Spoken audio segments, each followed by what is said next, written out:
Secretary of State Antony Blinken met with his Malaysian counterpart, Foreign Minister Saifuddin Abdullah, before announcing he would not be able to hold meetings in Thailand as planned out of an abundance of caution.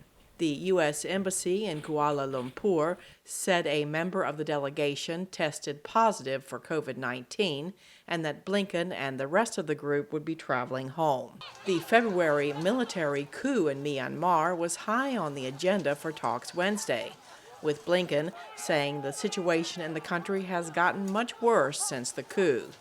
He condemned violence against protesters and said the U.S. is considering more sanctions on Rangoon's military junta. I think it's going to be very important in the weeks and months ahead to look at what additional steps and measures we can take individually, collectively, to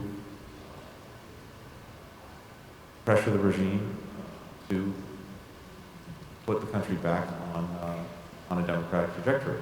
Blinken repeated his calls for the junta to immediately release all political prisoners, including democracy leader Aung San Suu Kyi. Myanmar would also have been a critical issue of talks in Thailand, expert Brian Harding told VOA, because of its common border with Myanmar, formerly known as Burma. Thailand has more influence in Myanmar, both in the capital with the military junta and also on the borderlands that where the ethnic armed organizations within Myanmar are located and the National Unity Government, the democratic representatives.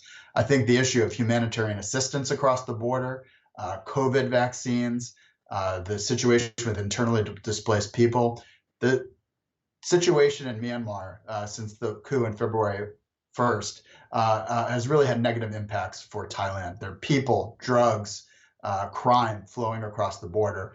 Blinken began the Asia part of the trip in Indonesia, where he called on China to stop what he characterized as aggressive actions in the South China Sea and the region.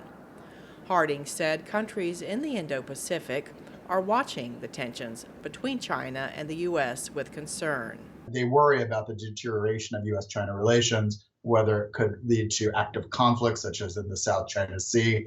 And so Southeast Asian countries like to see the United States and China talking. They're okay with a healthy competition, but there is concern that things could spiral downward in an uncontrollable way.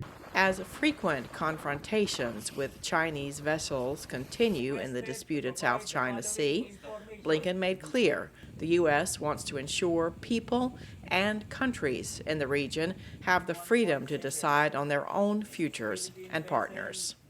Cindy Sain, VOA News.